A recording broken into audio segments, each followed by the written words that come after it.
All right, and some breaking news coming in from Bangladesh at this hour. Reports are now suggesting that the Prime Minister Sheikh Hasina has in fact resigned and fled to a safer area. This is a major development coming in from Bangladesh. Sheikh Hasina seems to have resigned and has fled her residence. These are the latest reports coming in. Remember, Sheikh Hasina has been in power for 20 years. So a very, very significant move coming in there from Bangladesh. Reports also suggest that she has left the capital Dhaka in the face of those mass protests demanding her resignation.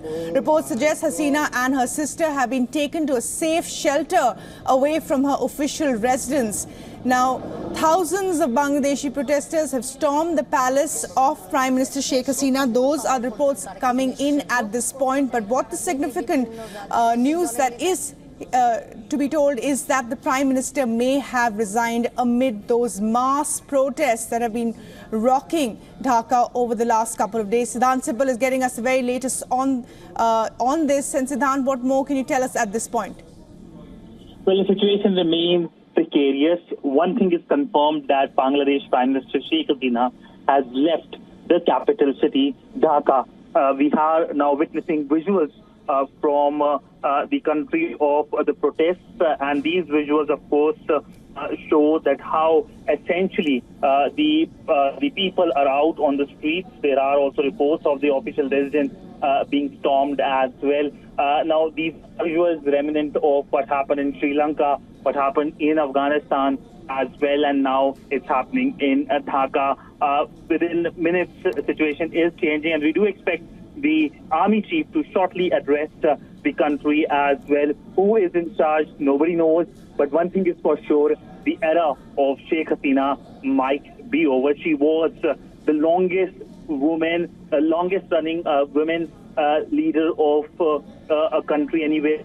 She became the Prime Minister in 2009, and it looks like her era is coming to an end. Live on television, if you look at the Bangladeshi newspaper, TV, there are visuals of how the protests have been taking place. And of course, we know that for past few weeks, the situation was in boils. And we also know how essentially the people were angry with Sheikh Hasina. Now, essentially, what next is something that will be closely watched.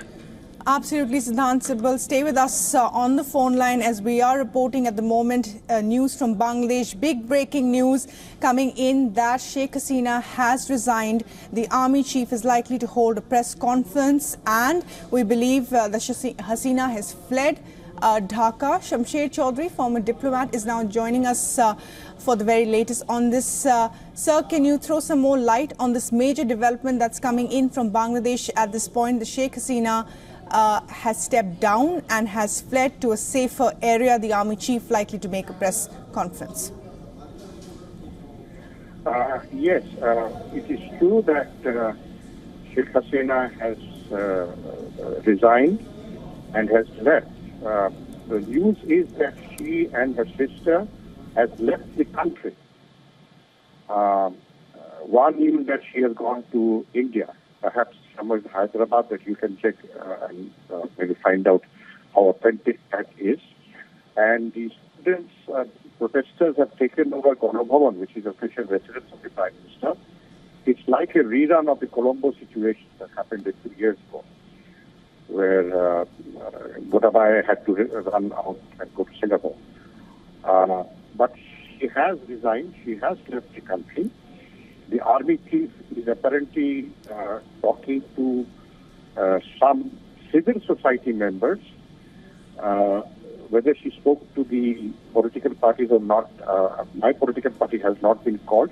None of the alliance members of the Awami League government have been called to the meeting. Apparently, 2 people from Jatiyo Party have been are there with the chief, maybe 1 or 2 from leadership, maybe 1 or 2 from Awami League, but we are not clear. The army chief has still not come on television. It has been moved back because the negotiations are still going on. The legal and constitutional problem has to be addressed. because the Constitution does not allow an unconstitutional takeover. It does not allow a master law. So the Parliament, but the Constitution allows a declaration of emergency, which will be valid for 120 days but can be extended. But that can be declared to the President on the advice of the Prime Minister. But now we have no Prime Minister also. Right. So I think the Chief is, one of the persons the Chief is talking to is Mr. Asif Nazrul, who is international relations or international law teacher at Dhaka University, rabidly anti-Awamiji, very close links with the BNP. He has legal knowledge, so he's been talked. Another member of the last caretaker government of 2007, Hussein Zindur Rahman, apparently he has also been called to have discussions. Now, what prompted the army to take this move is still not clear. Is it internal pressure from within the military or not know? Apparently, the security group meeting yesterday did not go well for the PM. Okay. I'm personally not happy with is the kind of looting taking place inside the Prime Minister's residence. Which can go out of control. So we are waiting for a legal constitutional situation to emerge. Has to be there, otherwise it becomes unconstitutional. Yeah. So one has to see. Yeah, Sheikh Hasina's leaving has certainly left a vacuum. There's some very important points you made there. I just want to confirm the first thing that you had said, in fact, that Sheikh Hasina and her sister have left the country. Sources are indicating that a military helicopter took off from Banga Bhavan, where Sheikh Hasina was seen at 2:30 p.m. local time, and has left for, many sources are indicating, West Bengal in India. An AFP news agency also reporting that Sheikh Hasina and her younger sister have gone to a safer place. So those initial comments, sir, that you made have seemed to be confirmed at the moment. And as you were talking about how now there will be a political vacuum and constitutional legal decisions will have to be taken in the next couple of days, and hopefully with the press conference by the army, they will be able to quell some of those protests and anger on the streets, sir. I think the Prime Minister would find it a safe place inside Bangladesh. So probably they would have to go to India. You are saying one section should go to West Bengal, the other section should go to Hyderabad. Yeah. So we do not know. But there is celebration all around. It's just like a rerun of the Colombo situation. It is, but what happens from now? I mean, Sheikh Hasina has a very long political legacy. She was someone who has been in power for so many years. And in a sense, do you think that she was unable to contain the anger on the streets and her government failed deeply? She has completely ignored the public resentment that has been growing for a long time. I mean, flawed elections, number one. Number two, corruption, unbridled corruption. Total lack of any governance and accountability. And very dismissive, even when the students' protest first started. If he had stepped in at that very moment, opened a dialogue with political leaders, with student leaders, then perhaps this absolute situation which is now, I mean, I can see people sitting on military vehicles celebrating. It's like what happened in Philippines 20 years ago and what happened in Sri Lanka a few years ago. So, but Sri Lanka found a solution. They had the army took over and then they get an election and Corazon Aquino won the election. In Sri Lanka also, this vacuum was not created because somebody else took over. But what we have right now, apparently a constitutional vacuum. So that is why I think Asif will go. But then there's one gentleman, Ali Riaz, who lives in America, who's been virulently anti-Awamiji for a long time.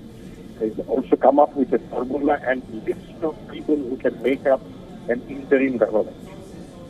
So anybody linked with Awami League or Awami League will obviously not be in that list. But our constitution says the parliament is still there. Parliament has not been disbanded. The parliament cannot be disbanded by anybody, except the president. That too, the prime minister's advice. So can the president appoint somebody to act as prime minister within the parliament? We do not know. He can. He can take somebody to come and, to cover it, say, next 2 months, 3 months period, something like that. So let's see what happens. People are surrounding a big statue of Bangabandhu in front of the Prime Minister's office right now.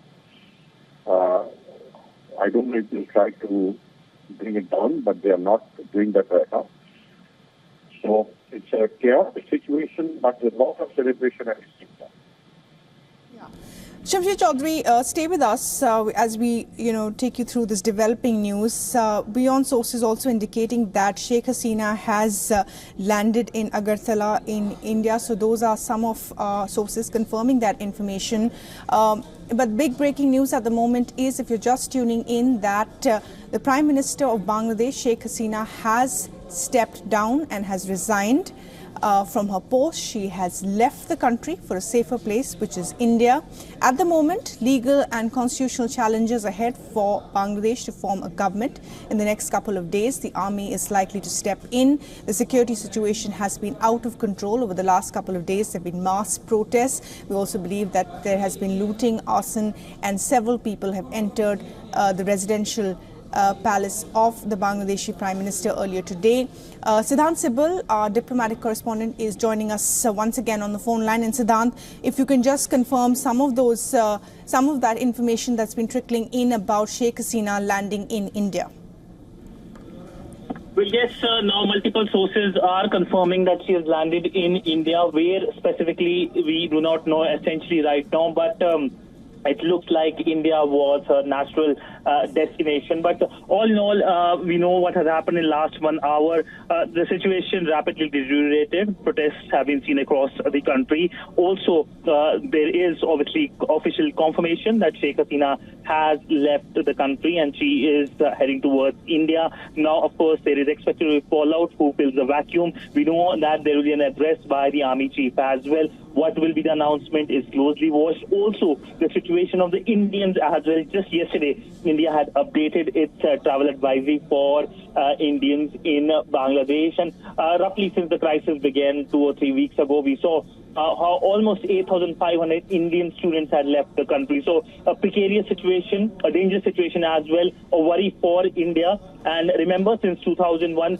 Bangladesh is the 4th country which has faced crisis in India's neighborhood after Myanmar, Afghanistan, Sri Lanka, and now Bangladesh. So a lot of worry for India as the region heads towards more instability. In fact, Bangladesh was one of the most stable countries in the region with a good economic growth and infrastructure development. It was seen as the growth engine of the region, and now it looks like it's headed towards a region or a time of instability. Absolutely, Siddhant. Sheikh Hasina herself has been a celebrated leader of South Asia, someone who's been seen as a strong woman leader as well. She's been in power for several years and has brought stability, many believe, to Bangladeshi politics. But it seems everything is up in the air at the moment. And how this all of this started? Well, the protests, which began late last month, escalated dramatically when students and student activists at the Dhaka University, the largest in the country, clashed violently with police and pro-government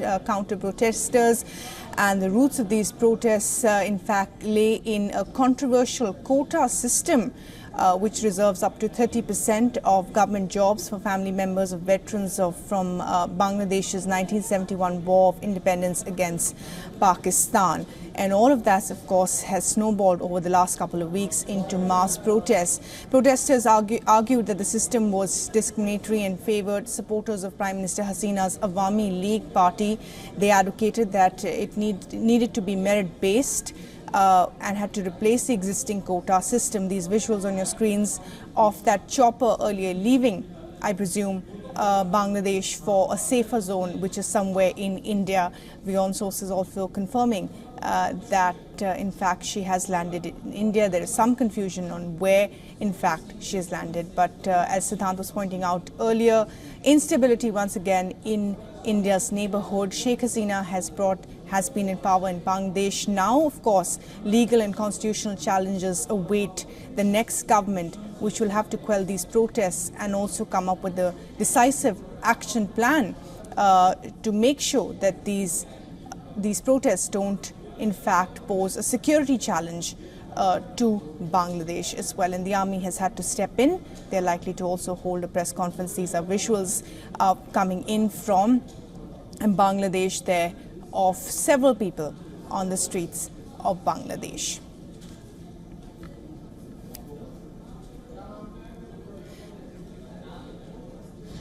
And Siddhant, we are getting, in fact, live visuals from Bangladesh at the moment. And of course, as we've been pointing out, and our guests have also, that it will be a challenge now going forward for the next government formation, and also the kind of decisions they take to quell the protests on the ground.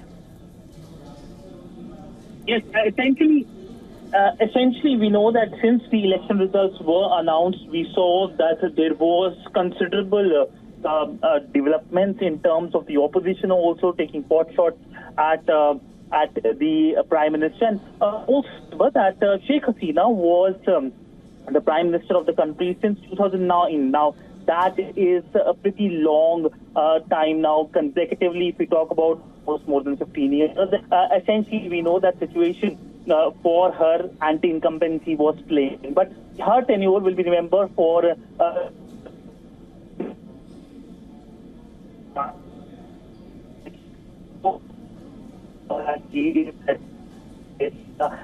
shows, of course,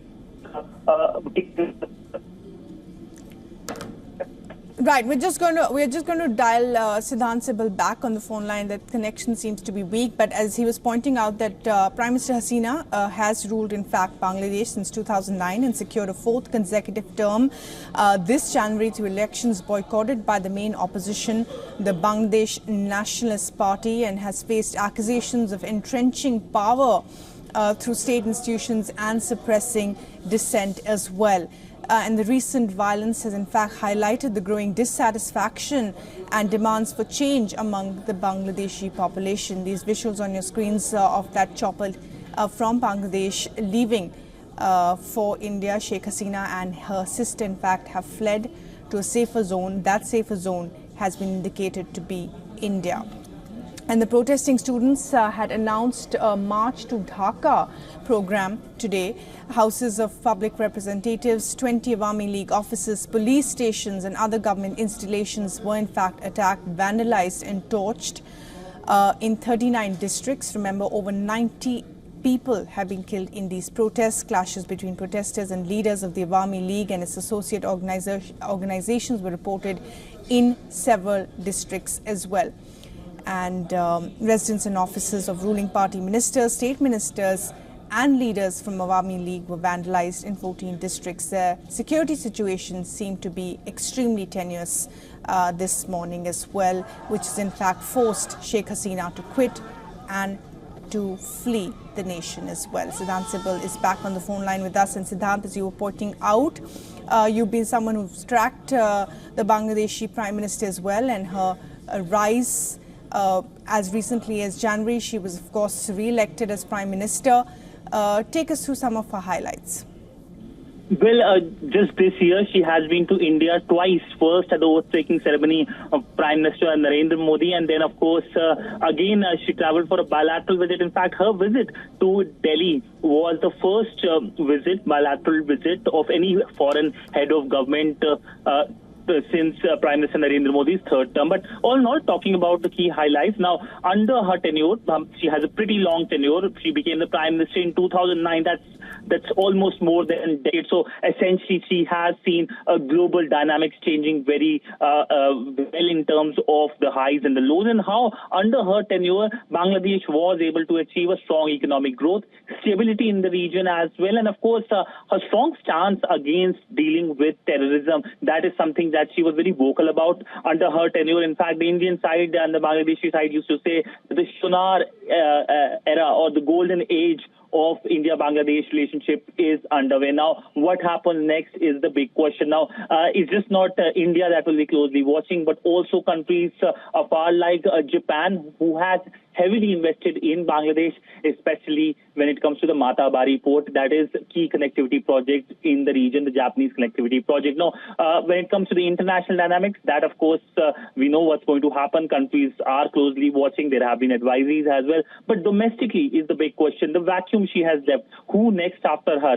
Will the country be under army control? And how long the country will be under army control? There is, of course, worry over the Jamaat and, of course, the Bangladesh National Party as well. These parties, of course, have been taking a strongly anti-India stance in the past as well. In fact, taking a lead when it comes to the India Out movement. So that is something that has been a concern for India. So there are a lot of dynamics, but situation remains pretty fluid, dynamic, worrisome for New Delhi, even as more and more of India's neighbors fall into some kind of crisis situation. We still remember those visuals of Sri Lanka, where the residence of Rajapaksa was stormed. Now, of course, visuals are coming as to how the Prime Minister's residence is stormed. We also saw the visuals of the fall of Kabul in 2001, the Myanmar coup, and now, of course, Bangladesh. So India, of course, will be worried as the situation becomes precarious in its neighborhood. Right. And Siddhant, as you were pointing out, and our guest, the former diplomat Shamsher Chaudhary, also pointed out earlier today that the army will be talking to several political leaders and parties about government formation, but so far they seem to be leaving the Awami League out of those discussions. And as early as January, of course, there were Out with India campaigns being held in Bangladesh, in Dhaka, by the opposition leaders who called Sheikh Hasina pro-India. So obviously there will be international ramifications of who comes in next, but also domestically, of course, a very, very trying time for Bangladesh. There will be questions about government formation, about key decision making, when the new government is formed, whether it will be a coalition government, and which party and which leader. All of those questions, of course, remain. But at the moment, what we know is that Sheikh Hasina has resigned. She has been in power since 2009. She has a long legacy of leadership, and she has left for India. In fact, she has landed in India. The army press conference, which was likely to take place anytime now, has been shifted, delayed. Possibly several decisions are being made. Backdoor conversations are taking place at this moment. The security apparatus had been shaken up in the last month or so with the relentless protests. Over 98 people have died in the last couple of days. These protests, of course, against the government's quota system. In response to that unrest, the government had declared an indefinite nationwide curfew starting at 6 p.m. on Sunday, the first such step during the current wave of protests. A 3-day general holiday was also announced starting Monday. Additionally, the government had shut down internet services as well. But none of those decisions by the government had stopped the protests on the ground, it seems, which had turned violent. Many people tried to even enter the premises of the Bangladeshi Prime Minister earlier today as well. There's been large-scale looting and vandalism reported from Bangladesh. This is, of course, a tricky situation for the country, in India's neighborhood. Demonstrators also blocked major highways and launched a non-cooperation program, escalating the violence nationwide. Police stations and ruling party offices became targets with reports of severe clashes and significant casualties as well. For all the latest news, download the WION app and subscribe to our YouTube channel.